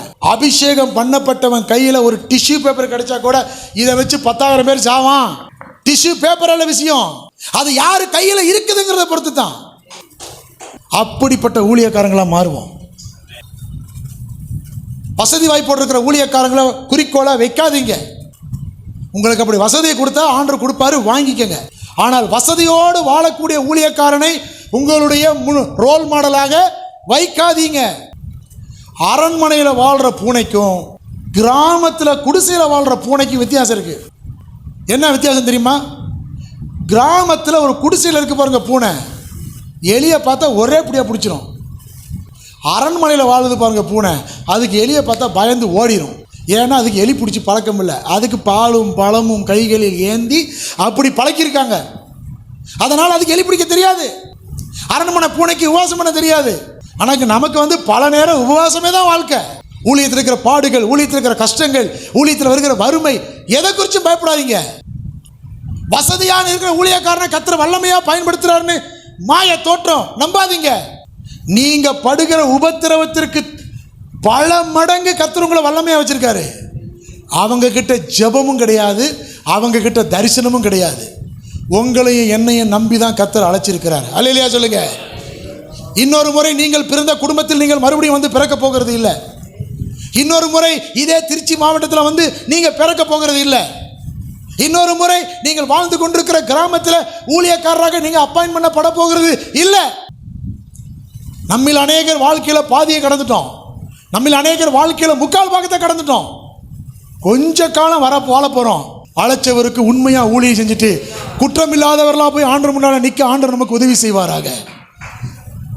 ஒருவேளை சாப்பாட்டுக்காக ஆமேன் சேஷ்டபுத்திர பாகத்தை இழந்து போன ஏசாவை போல இராதேயுங்கள், அப்படிதான் சொல்லுது வேதம். பாவம் செய்கிற ஊழியக்காரனை கொண்டு கர்த்தரால் ஒன்றுமே செய்ய முடியாது. ஆபாச படம் பார்க்கிற ஊழியக்காரனை கொண்டு கர்த்தரால் ஒண்ணுமே செய்ய முடியாது. சபையில் உள்ள விசுவாசியை தவறாய் பயன்படுத்துகிற ஊழியக்காரனை கொண்டு கர்த்தரால் ஒன்றுமே செய்ய முடியாது. சிலதெல்லாம் சொல்லும் போது வலிக்கத்தான் செய்யும், சிலதெல்லாம் கசக்கத்தான் செய்யும். ஆனால் அதுதான் உண்மை. உங்களையும் என்னையும் கர்த்தர் இஸ்ரவேல் ஜனத்தை காப்பாத்து, தலையில சவரகன் கத்தி படுறதுக்கு விடாத, திராட்சை ரசம் குடிக்காத, மதுபானம் குடிக்காத, செத்த சிங்கத்துக்கிட்ட போகாத, ஆமென், அப்படி சொல்லிதான் அழைச்சிருக்காரு. அப்படி சொல்லி அழைத்ததுக்கு பின்னாலையும் இவன் போய் சிங்கத்தின் உடல்ல இருந்த தேனை எடுத்து சாப்பிட்டுக்கிட்டு அம்மா அப்பாவுக்கும் கொண்டாந்து கொடுத்தான். பிறக்கிறதுக்கு முன்னாலேயே தேன் சாப்பிடக்கூடாதுன்னு சொன்னாரு. நீ என்ன தேனை கொண்டு வந்திருக்க, எங்கிருந்து கிடைச்சிச்சு? அப்பவே மண்டையில கொட்ட வேண்டாம். பிரதிஷ்டையை மறைந்து போன பெற்றோர், அவன் எப்படி அழைக்கப்பட்டான் என்பதை மறந்து அவன் கொண்டு வந்து கொடுக்கிற தேனை மட்டுமே முக்கியப்படுத்துகிற பெற்றோர். அப்படிப்பட்டவங்கள நாம இருந்துடக்கூடாது. அல்லேலூயா. ஒரு காலத்தில் சிங்கத்தை கிழித்தவன் தான் நீ. இன்னைக்கு என்ன அந்த கிழிச்சு போட்ட சிங்கத்துக்கிட்டே போய் அதுல இருக்கிற தேனை எடுத்து சாப்பிட்டு வரைய. ஒரு காலத்தில் பெந்தகோஸ்தே சபை எப்படி இருந்துச்சு? சினிமா பார்க்க கூடாதுன்னு சொல்லிச்சா? ஏங்க சொல்லுங்க, சொல்லிச்சா சொல்லலையா? இன்னைக்கு இருக்கிற பெந்தகோஸ்தே சபை எப்படி இருக்கு? ஜெபம் பண்ணி சினிமாவை வைக்குது, ஜெபம் பண்ணி சினிமாவை துவங்கி வைக்குது. ஒரு காலத்தில் சிங்கத்தை கிழிச்சிச்சு, இன்னைக்கு சிங்கத்துக்குள்ள இருக்கிற தேனை மட்டும் எடுத்து சாப்பிடுது பெந்தகோஸ்தே சபை. பிரதிஷ்டையை மறந்துருச்சு. போன தலைமுறையில் நடந்த ஊழியங்களை நினைச்சு பார்த்தா இன்னைக்கெல்லாம் அந்த ஊழியங்கள் வராதான்னு கண்ணு கலங்குது. இன்னைக்கு சபைகள்ல ஆடம்பரம், இன்னைக்கு சபைகள்ல வித்தியாசமான உபதேசம், இன்னைக்கு சபைகள்ல சோத்திர மேல் பூச்சாய் பூசுகிற பிரசங்கம் தான். ரணம் உள்ள இருக்கு, அதை நோண்டி பார்க்க விருப்பம் இல்லை, சீல் பிதுக்க விருப்பம் இல்லை, ஆயின்மெண்ட்டை உள்ள போட்டு விடுறதுக்கு விருப்பம் இல்லை. சிம்சோனே, பெலிஸ்தன் இஸ்ரவேலை அடிச்சு நொறுக்கிட்டு இருக்கான்ப்பா. தெலீலாள் மடியில் விழுந்து கிடக்கியப்பா, தெலீலாள் மடியில் விழுந்து கிடக்கியப்பா. உன்னை கொண்டு தாயா அந்த இஸ்ரவேல் ஜனத்துக்கு ரட்சிப்பே, அதுக்கு தாயா உன்னை அழைச்சாரு. ஏப்பா நீ பிறந்ததே அதுக்காக வேண்டிதானே, அதை மறந்துட்டு தெலீலாள் மடியில் விழுந்து கிடக்கியப்பா. சரி, அவன் உன்னை விசாரிக்கால பாசத்திலையா உன் அபிஷேகத்தை இழந்து போக பண்ண. இன்னைக்கு நம்ம உணர்வடைவோம், போன தலைமுறையில் செய்யப்பட்ட ஊழியத்தை மறுபடியும் வரவேற்போம். ஆமென். சரியான உணவு இல்லாமல், சரியான காசு இல்லாமல், ஒரு சிப்பாவையும் வேட்டியும் போட்டுக்கிட்டு 10 ரூபா சப்பலை போட்டுக்கிட்டு படிப்பறிவு இல்லாமல் கூட சபையை பக்திக்குள்ள நடத்தினாங்களே, அந்த ஊழியத்தை வரவேற்போங்கிற இந்த கால வேளையில். மற்றவங்க மாறுறத நம்ம பற்றி கவலைப்படணும், நம்ம மாறினா போதுங்க, மாற்றம் தானா வரும். இன்னைக்கு ஆவியானவர் இந்த மத்தியான வேளையில் தெளிவாய் நம்மோடு கூட பேசுகிறார். நீ மட்டும் மாறு மகனே, உன் கையில் எல்லாத்தையும் ஹேண்ட் ஓவர் பண்றேங்கிறாரு. ஆமென். நீ ஃபேஸ்புக்கை பார்க்கறத விட்டுட்டு எழுது. ஃபேஸ்புக்கை ஒரு நாளைக்கு எவ்வளோ நேரம் பார்க்குற டைம் எழுது, வேதத்தை எவ்வளோ நேரம் பார்க்குற டைம் எழுது, சாயந்தரம் தூங்கும் போது ரெண்டையும் கூட்டி பாரு. அடித்து சொல்லுவேன், இதுக்கெல்லாம் தீர்க்க தரிசனம் வரமெல்லாம் தேவையில்லை. ஃபேஸ்புக்கை பார்த்த நேரம் தான் அதிகமாக இருக்கும், சோசியல் மீடியாவில் செலவு பண்ண நேரம் தான் அதிகமாக இருக்கும். எங்கேருந்து சபை வளரும், எங்கேருந்து ஊழியம் வளரும், எப்படி கர்த்தர் நம்மளை பயன்படுத்துவார்? இதுதான் எனக்கு வேணும். இது ஃபோனில் இருக்கக்கூடாது. இன்னைக்கு மேனுவல் பைபிளை நிறைய பேர் பிரசங்கம் பண்ணுறதுக்கு கொண்டு வர்றதில்லை. அவங்க ஐபேட்லேயே பைபிளு, ஐபேட்லேயே ஃபேஸ்புக்கு, ஐபேட்லேயே ஓடிடி, ஐபேட்லேயே இன்ஸ்டாகிராமு, ஐபேட்லேயே ஐஸ்வர்யா ராய், ஐபேட்லேயே எல்லா கழுதையும் இருக்கும். அதை வச்சு நீ படித்தா உன் பக்தி எங்கேருந்து விருத்தி ஆகும்? அது எல்லாம் தெளிவால் தான். இல்லையா சொல்லுங்க, அதெல்லாம் என்னது? இங்கே பாருங்க, சில நேரத்தில் ஃபேஸ்புக்கில் லைவில் போகுது, அதை நான் குறைன்னு சொல்லலை, தவறாக பயன்படுத்தாதீங்கன்னு தான் சொல்கிறேன். எல்லாமே நல்லது தான், தவறாக பயன்படுத்தக்கூடாது. நம்முடைய அபிஷேகத்தை தாக்கக்கூட எந்த காரியத்துக்கும் இடம் கொடுக்கக்கூடாது. கொஞ்சம் கஷ்டமாக இருக்கும், அதை அப்படியே ப்ராக்டிஸ் பண்ணி பாருங்கள், அந்த சிந்தையே வராது. அதுக்கப்புறம் தான் ஊழியத்தில் ஒரு சின்ன துளிர் வரும் என்று ஆண்டவர் இன்னைக்கு தெளிவாக நம்மோடு கூட பேசுகிறார். சிம்பிளாக ஒரு கேள்வி கேட்குறேன், சினிமா நடிக்கிறவன் மரித்ததுக்கு பிறகு எங்கே போவானா? பிற அவன் நடித்த படத்தை பார்க்குற நம்ம எங்கே போவோம்? இதுக்கு பதில் தெரிஞ்சால் போதும், எல்லாத்துக்கும் அதில் தான் விட இருக்குது. இன்றைக்கு உலகமும் சபையும் எதுன்னு பாசு சொன்ன மாதிரி, அந்த பசிபிக்கும் இன்னொரு என்னது பாஸ்டர், அது 2 கடல், அட்லாண்டிக்கு, 2 கடல் தான், ஆனால் ஒன்னோட ஒன்று சேராது. ஆனால் நாம் திங்கக்கிழமை சனிக்கிழமை வரைக்கும் ஒன்றா சேர்ந்துக்கிறோம். ஞாயிற்றுக்கிழமை ஓடி போயிரு இயேசு நாமத்தில் அப்படின்ட்டு ஞாயிற்றுக்கிழமை தனியாக வந்துடுறோம்.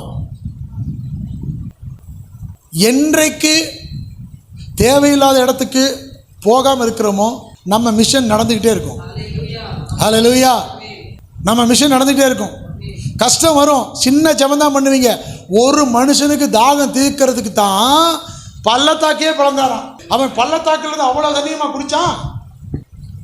வேத வசனம் சொல்லுது, அது இன்றைக்கு வரைக்கும் லேகியில் இருக்கிறது. என்ன தெரியுமா? 2 வாரத்துக்கு மேலே சபையில் சொன்னேன், ஒரு உண்மையான ஊழியக்காரனுடைய அடையாளம் நிறைய இருக்கு. அதில் ஒன்று, அவன் சென்று போன பின்பும் அந்த தாக்கம் சபையில் இருப்பது. அந்த ஊழியக்காரன் மரித்து போன பின்பும் அவனுடைய தாக்கம், அவன் பிரசங்கித்த அந்த தாக்கம், அவன் நடத்தின அந்த அபிஷேகத்தின் விதம் சபையில் தொடர்ந்து கண்டினியூ ஆகுது பாருங்க. அதுதான் உண்மையான ஊழியக்காரனோட அநேக அடையாளங்களில் ஒரு அடையாளம். ஹல்லேலூயா. ஒரு மனுஷனுக்காக லேகியில பள்ளத்தாக்க திறந்தாரா, அது இன்றைக்கு வரைக்கும் லேகியில் இருக்குது. வரலாறை உருவாக்கி விட்டு போகிற ஊழியக்காரர்களாக இருக்கணும். நான் ஒரு ஊழியக்காரருடைய மரணத்துக்கு போயிருந்தேன். போயிட்டு நின்று ஒரு பாட்டு பாடி ஜெபம் பண்ணிட்டு வெளியே வந்துட்டேன். அப்புறம் சக ஊழியக்காரங்களாம் அங்கே நின்று பேசிக்கிட்டு இருந்தாங்க. என்ன பேசுனாங்க, நின்றுட்டு சும்மா நின்றுட்டு இருந்தேன். ஒருத்தரை பார்த்து பேசிக்கிறாங்க, எப்படியோ ஓடி முடிச்சிட்டாரு. இருந்த நாட்களில் ஏறாத வீடு இல்லை, வாங்காத கடன் இல்லை. ஒரு ஊழியக்காரன் செத்ததுக்கு பிறகு இப்படியா சாட்சி வாங்கணும்? நம்முடைய அபிஷேகத்தை காத்துக்கொள்ள ஆண்டவர் தான் உதவி செய்யணும். ஒரு தடவை அபிஷேகத்தை இழந்துட்டா திரும்ப வர்றதெல்லாம் கஷ்டம். ஒரு தடவை மனம் இறங்குங்க கெஞ்சினானா மனம் இறங்கினாரு. ஆனால் அதோட அவனும் சாகும்போது 3000 பேர்த்த கொன்னல, உயிரோடு இருக்கும்போது 3 தடவை செஞ்சிருந்தாலும் அந்த அற்புதம் நடந்திருக்குமே. அதுக்கப்புறம் இன்னும் செய்யலாமே. அதை செய்ய விடக்கூடாதுன்னு தான் பிசாசு. நல்லா கவனிச்சுக்கங்க. ஒரு தடவை கேட்டா வேற மாதிரி சொல்லிட்டான். என்னை பச்சை அகனி நார் கயிறுல கட்டினீங்கன்னா என் பலம் என்னை விட்டு போயிரும்னா, அவங்க உலராத பச்சை அகனி நார் கயிறை கொண்டு வந்து கட்டினாங்க. இதோ பெலிஸ்தர் உன் மேல வந்துட்டாங்கன்னு சொன்ன உடனே அப்படி நெருப்பு பட்ட நூல் போல எல்லாம் அப்படி இற்று போயிட்டு, அப்படிதான் வசனம் சொல்லுது, இற்று போயிட்டு. இன்னொரு தடவை கேட்டான், வேலைக்கு வாங்காத கயிறை வச்சு என்னைய கட்டிட்டீங்கன்னா நான் ஒண்ணுமில்லாம போயிருவேன். மறுபடியும் அதே மாதிரி செஞ்சாங்க, தெரிச்சுட்டு ஓடிட்டான். இன்னொரு தடவை கேட்டான், 7 ஜடை இருக்கு எனக்கு, அந்த 7 ஜடைய அந்த நெய்கிற அந்த பாவில் இழுத்து கட்டிட்டீங்கன்னா என் பலன் என்னை விட்டு போயிரும்னா அதே மாதிரி செஞ்சா. ஒவ்வொரு தடவை செய்யும் போதாவது நீ விழிப்படைய வேண்டாம். அடிக்டட். மடிக்கு அவ்வளவு கவனம். தெளிலாளின் மடி தான் அவனுக்கு ரொம்ப முக்கியம். கடைசியில் அவன் கேட்க கேட்க பாருங்க, முதல் தடவை பாவத்தில் விழ மாட்டீங்க, 2வது தடவை ரகசியத்தை சொல்ல மாட்டீங்க, 3வது தடவை ரகசியத்தை சொல்ல மாட்டீங்க. ஒரு நாள் ரகசியத்தை சொல்ல வேண்டிய சூழ்நிலை வந்துடும், சொல்லிடுவீங்க. ஓட்ட கப்பல் இருக்குல்ல, இவ்வளோ பெரிய ஓட்டை தான் இருக்குன்னு வச்சுக்கிறோம், குறுமுளகு அளவுக்கு தான் கப்பலில் ஓட்டை இருக்குன்னு வைங்க. அது இன்னும் 1 மணி நேரத்தில் மூழ்காது. குறுமுளகு அளவு தான் ஓட்டை இருக்குது கப்பலில், ஒரே நாள்லேயும் மூழ்காது. இன்னைக்கு மூழ்காது, நாளைக்கு மூழ்காது, நாளை கழிச்சு மிதந்துட்டு தான் இருக்கும். ஆனால் குறுமுளகு அளவு உள்ள அந்த ஹோல்ஸில் வந்துக்கிட்டு இருக்கிற தண்ணீர் ஒரு நாள் அது கவனிக்கப்படாத விதத்தில் முழு கப்பலும் ஒரு நாள் மூழ்கி போகிற நாள் வந்தே தீரும். ஆண்டவர் சொன்னார், பாதரட்சியை கலட்டி போடு, நீ நிற்கிற பூமி உன் மேல இருக்கிற அழைப்பு பரிசுத்த அழைப்பினாலே அழைத்தார். அப்படித்தானே இருக்கு வசனம், பரிசுத்த அழைப்பினாலே அழைத்தார். நீ நிற்கிற ஊழியம், செய்கிற ஊழியம் பரிசுத்தமானது. பாதரட்சியை கலட்டி போடு. உலகம் வேண்டாம், அசுத்தம் வேண்டாம், அந்தரங்கம் வேண்டாம், மனைவிக்கு துரோகம் பண்ணுகிற தைரியம் வேண்டாம், கணவனுக்கு துரோகம் பண்ணுகிற தைரியம் வேண்டாம். கர்த்தர் நம்மை பார்த்து கொண்டே இருக்கிறார். ஹல்லேலூயா சொல்லுங்க. இதோ சீக்கிரமாய் வருகிறேன், அவன் அவனுடைய கிரியைகளின்படி என்னோடு கூட. நோக்கம் தெரிஞ்சிருச்சு, இனி நான் நோக்கத்தை விட்டு விலகக்கூடாது. ஹல்லேலூயா. ரகசியத்தை பூரா சொல்லிட்டான். நான் பிறந்தது முதல் நசரேயனானவன். நான் பிறந்ததிலிருந்து என் மேலே சவரகன் கத்தி இதுவரைக்கும் வேற எவனும் என் மேலே தலையில் கை வச்சதில்லை. அவர் வச்சாரு, அதனால யாரும் வைக்கிறதில்ல. இதுவரைக்கும் என் தலையில் சவரகன் கத்தி வந்ததில்லை. இதுவரைக்கும் நான் மதுபானம் குடிச்சதில்லை. இதுவரைக்கும் நான் திராட்சை பழம் சாப்பிட்டதில்லை. நான் பிறந்தது முதல் தேவனுக்கென்று நசரேயனானவன். I am an anointed person. Even before I was formed in the womb of my mother. Even before I was formed. அந்த வார்த்தையை நீங்க நல்லா கவனிச்சுக்கிறீங்க. தாயின் வயிற்றில உருவாகிறதற்கு முன்னமே என்னை நசரேயனாய் கர்த்தர் அழைத்திருக்கிறார். என்னை ஊழியக்காரனாய் கர்த்தர் அழைத்திருக்கிறார். நான் அபிஷேகம் பண்ணப்பட்டவன். என் மேல இருக்கிற அபிஷேகம் விளையாடப்பட்டது. என் மேல யாரும் கை வைக்க முடியாது, என் தலையை யாரும் தொட முடியாது. இது புது வெளிப்பாடா இருக்கு. நேற்று சொன்னதை விட இது இன்னும் இதுதான் உண்மையா இருக்கும் போல. உடனே போன் அடிச்சிட்டா, இந்த ஒரு தடவை வாங்க. அப்படிதான் இருக்கு. இந்த ஒரு விஷயம் மாத்திரம் வாருங்கள். 3 தடவை ஏமாந்து போயிட்டேன். இன்னைக்கு மாமா மாட்டிட்டாப்ல. உன்னதை சொல்லது மாதிரியே எனக்கு ஒரு வெளிப்பாடு தெரியுது. உண்மையை சொல்லிட்டான் போல இருக்கு. நீ வந்துரு. மடியிலே படுக்க வைத்து ஒருவனை வர வச்சு தலையில் இருக்கிற 7 ஜடைகளையும் அவா சேவிங் பண்ணி விட்டுட்டா. இப்ப சொல்றா, சிம்சோனே பெலிஸ்தர் உன் மேல வந்துட்டாங்க எப்பவும் போல. வேதம் சொல்லுது, கர்த்தர் தன்னை விட்டு விலகினதை அறியாமல் எப்பவும் போல. எத்தனை ஊழியக்காரன் தெரியுமா எப்பவும் போல பிசாசு விரட்ட போய் வாங்கி கட்டிட்டு வந்திருக்கான். பிசாசு விரட்ட போய் வாங்கி கட்டிட்டு வந்த ஊழியக்காரனை பற்றி கேள்விப்பட்டிருக்கீங்களா? எனக்கு முன்னால் 5 பேர் போயிருக்காங்க ஜெபம் பண்ணுறதுக்கு. 6வதாக நான் போகிறேன். எனக்கு விஷயமே தெரில. போகும்போது சொல்லியிருந்தாலாவது வேறு ஊழியம் இருக்குன்னு வேறு பக்கம் போயிருக்கலாம். வாங்க பாஸ்டர் சின்ன ஜெபம் பண்ணி போகலான்ட்டாங்க. நானும் கிளம்பி போயிட்டேன். 250 கிலோமீட்டர் தாண்டி இறங்கி கூட்டிகிட்டு போகும்போது சொல்கிறாங்க, பார்த்து பயந்துடாதீங்க. நாங்கள் என்னையா ஊரில் இருக்கும்போது சொல்லாதானா இப்போ சொல்கிறேன்? இல்லை, பார்த்து பயந்துடாதீங்க. நேற்று வரைக்கும் 5 ஊழியக்காரங்க வந்தாங்க. 5 பேருக்கும் வஞ்சகம் இல்லாமல் 4 நாள் பேய் கொடுத்து அனுப்பியிருக்கு, பலார்னு. நான் சொன்னேன், வண்டி இங்கேயே நிறுத்தலை, நான் திரும்பி நடந்தாவது வீடு போயிடுறேன். நீ அங்கே இருக்கும்போதே சொல்ல வேண்டாமா இதையெல்லாம்? வந்து ஒரு சின்ன ஜெபம் பண்ணிட்டு போங்கன்னு சொன்னேன். நான் வந்துட்டேன். நேற்றுக்கு வரைக்கும் 5 ஊழியக்காரன் ஒருத்தனும் 4,000 வாங்கிட்டு போயிருக்கிறான்.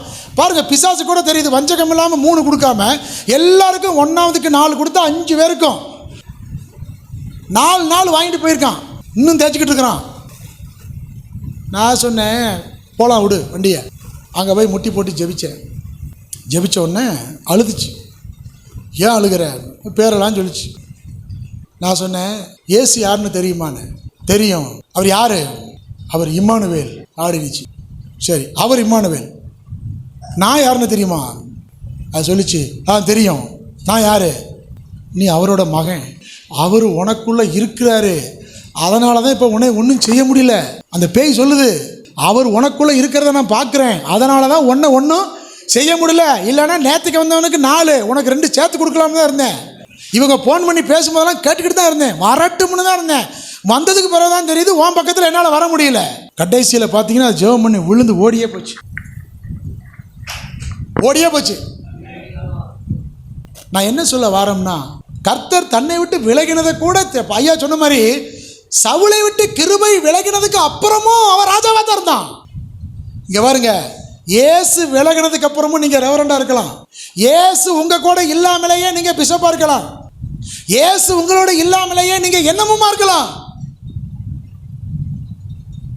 இங்க டைட்டில் விஷயம் கிடையாது, ஆண்டவர் கூட இருக்கிறாரா இல்லையா, அதான் நோக்கம். கர்த்தர் தன்னை விட்டு விலகினதை அறியாம எப்பவும் போல எந்திரிச்சு பெலிஸ்தர் அவனை பிடிச்சிட்டாங்க. பிடிச்சவன முதல்ல செஞ்ச வேலை என்ன தெரியுமா? ஏற்கனவே தலைமுடியை வாங்கியாச்சு, கண்ணை நோண்டிட்டான். அவனுக்கு எப்பெல்லாம் மறுபடியும் இந்த முடி வளருமோ மறுபடியும் வலிச்சு விட்டுருவான். நீ மொட்டையாவே இரு. இப்ப எந்த பெலிஸ்தனை அடிச்சு வீழ்த்தினானோ அவனுக்கு தான் இட்லி சுடுறதுக்கு மாவாட்டுறான் சிம்சோனு. நம்மளை மாவாட்டவா கூப்பிட்டாரு? நம்மளை கேலி கூத்து காட்டவா கூப்பிட்டாரு? அவனை கூட்டிக் கொண்டு வாருங்கள், கொஞ்ச நேரம் நம்மகிட்ட என்டர்டெயின் பண்ணுவோம். அவன் கொஞ்ச நேரம் வேடிக்கை காட்டட்டும். அவன் கண்ணு பிடிங்கிட்டோம்ல, அவன் அப்படியே நடக்க வைங்க, முன்னால் ஒரு பழைய கட்டையை வைங்க, அவன் தடுமாறி கீழே எல்லாம் பார்த்து கை தட்டுங்க, ஊழியக்காரன் விழுந்துட்டான். அவன் முன்னால் கொஞ்சம் வெந்நீரை ஊற்றி வைங்க, அப்படியே மெதுவாக நடத்தி வச்சு கூட்டிட்டு வாங்க. அவன் அப்படியே தட்டி விட்டுட்டான், அவன் சூடு காலு சூடு தட முடியாமல் ஆடுறான். வாரியா ஊழியக்காரன் நம்ம முன்னால் சேட்டை காட்டுறான். அபிஷேகத்தை இழக்கிறவன் எல்லாரும் சேட்டை தான் காட்டுவான். அபிஷேகத்தை இழந்தவனுடைய நிலைமையெல்லாம் ஒரு காலத்தில் அதுவாக தான் மாறும். உங்களை என்னை கர்த்தர் அதுக்காக அழைக்கல. அபிஷேகத்தை காத்து கொள்ளுகிற வரைக்கும் எத்தனை பெலிஸ்தன் வந்தாலும் உங்களால் என்னால் மேற்கொள்ள முடியும். இயேசு மேலே உட்கார்ந்துருக்கிற வரைக்கு தான் அந்த கழுதைக்கு முன்னால் சோத்திரம், சிவப்பு கம்பள வரவேற்பு, மேலதாளம் எல்லாம், இலையெல்லாம் ஆட்டி வஸ்திரமெல்லாம் விரிச்சதெல்லாம் கழுதைக்கெல்லாம் மரியாதை. இயேசு அந்த கழுதையின் மேலே உட்கார்ந்துருக்கிறதுனால தான். என்றைக்கு இயேசு அந்த கழுதையை விட்டு இறங்கி அடுத்த ஊழியத்துக்கு போயிட்டாரோ, கழுதை தான். அதுக்கப்புறம் அதுக்கு முன்னால் மேலதாளம்லாம் கிடையாது. சும்மா அபிஷேகம் போயிட்டுலாம் வராது. ஒரு தடவை கொடுத்த அபிஷேகத்தை காத்துக்கொள்ளணும். உலகம் இழுக்கத்தான் பார்க்கும். திம்னாத்தூர்ல பெண் இழுக்கத்தான் பார்ப்பா, விசுவாசி இழுக்கத்தான் பார்க்கும். சில மெசேஜ் எல்லாம் வரத்தான் செய்யும். நம்ம தான் விலகி ஓடணும். ஹல்லேலூயா. ஆனந்தியை ஆனந்துன்னு பதிஞ்சு வைக்க கூடாது. குமாரியை குமார்னு பதிஞ்சு வைக்க கூடாது. டிரான்ஸ்பரண்டான ஒரு வாழ்க்கை. என் ஃபோன் இருக்குல்ல, அதோடைய பாஸ்வேர்டு என் மனைவி, என் பசங்க 2 பேர்த்து எல்லாத்துக்கும் அந்த ஃபோனுடைய பாஸ்வேர்டு தெரியும். யார் வேணால் எடுத்து எப்போ வேணால் பார்க்கலாம். சில சமயத்தில் என் மனைவி வாட்ஸ்அப் எடுத்து பார்த்துட்டு, என்ன டானியல் பாஸ்டர் கூட ரொம்ப பேசியிருப்பீங்க போல இருக்குது அப்படிம்பாங்க. அங்கே ஒளிச்சு மறைக்கிறதுக்கு ஒன்றுமே இல்லை. அங்கே இருக்கிற ஆடியோவை மறைக்கிறதுக்கு ஒன்றுமே இல்லை. அங்கே இருக்கிற வீடியோவை மறைக்கிறதுக்கு ஒன்றுமே இல்லை. என் பசங்களும் ஃபோன் எடுத்து பார்க்கலாம். அவன் அப்படி இப்படி போட்டானா ஃபோன் ஓப்பன் ஆகிடும். நம்மை கர்த்தர் எதுக்கு அழைத்திருக்கிறாரோ அந்த நோக்கத்தை மாத்திரம் பிடிச்சிக்கிட்டு ஓடுவோம். கடைசியில் மாவாட்ட வச்சுட்டாங்க பாருங்க. அவள் லாபம் அணைச்சிட்டு போயிட்டா. தெரியலா நீ மாவாட்டுற. அவள் வீடு கட்டிட்டு போயிட்டா. 11,000 வெள்ளி பணத்தை வச்சு அந்த பக்கத்தில் சைட்டை வாங்கி அவள் 4 வீட்டை வாடகை கூட்டுட்டா. நீ முச்சந்தியில் உட்காந்துட்டு ரட்சிக்க வந்தவன் நீ மாவாட்டிட்டு எல்லாத்துக்கும் கூத்து காட்டிட்டு கிடக்க. மார்க்கம் தப்பி அலைகிற நட்சத்திரமாய் நம்ம இருக்கவே கூடாது. என்னுடைய அபிஷேகத்தை வச்சு ஒருத்தி சைட்டு வாங்கி, என் அபிஷேகத்தை வச்சு ஒருத்தி வீடு கட்டி, என் அபிஷேகத்தின் ரகசியத்தை பயன்படுத்தி தெளிலால் 11,000 வெள்ளி பணத்தை வாங்கி அவள் சுக வாழ்க்கை வாழணும். அபிஷேகம் பண்ணப்பட்ட ஊழியக்காரன் நான் முச்சந்தில் உட்காந்துட்டு சேட்டை பண்ணணுமா? சிலுவையில் ரத்தம் கொடுத்து நம்மளை மீட்டிருக்காரு. அல்லேலூயா. 6 மணி நேரம் தொங்கியிருக்காரு. விடியற்கால 9 மணியிலிருந்து 3 மணி வரைக்கும் 6 மணி நேரம் அவர் எனக்காக தொங்கிக் கொண்டே இருந்தார். அவருடைய சரீரத்திலிருந்து ஒரு சொட்டு ரத்தம் முழுவதும் வெளியே போகிற வரைக்கும் மரணத்தின் உச்சத்தை அதை கொஞ்சம் கூட குறையாமல் அனுமதித்துதான். நான் விட்டுட்டு போற ஊழியத்தை நீ செய்டா அப்படின்னு என் கையில் கொடுத்துருக்கார். ஊழியங்கிறது என்ன? மேனேஜ்மெண்ட் பண்றது இல்லை, நிர்வகிக்கிறது அல்ல. இயேசு என்ன செஞ்சிட்டு இருந்தாரோ அதை நீ செய்யன்னு என் கையில் கொடுத்துட்டு போயிருக்காரு. அதான ஊழியம்.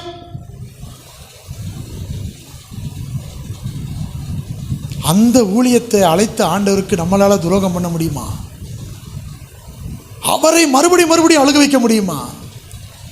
அவருடைய சித்தமே அறியாமல் ஊழியம் செஞ்சிட முடியுமா? அதனால கொஞ்ச காலம் பிரகாசித்துட்டு விழுந்து போன ஊழியக்காரங்கள் எத்தனை பேர் இருக்காங்க. அப்படிப்பட்ட தீமைகளுக்கெல்லாம் நம்மை கர்த்தர் விலக்கி கடைசி வரைக்கும் யோவான் 17:4 பிதாவே நான் உம்மை மகிமைப்படுத்தினேன், பூமியிலே நான் செய்யும்படி எனக்கு நிர்ணயித்த எல்லாவற்றையும் செய்து முடித்தேன். அப்படிப்பட்ட ஊழியக்காரர்களாய் போய் ஆண்டவரை சந்திக்க ஆண்டவர் உதவி செய்வாராக.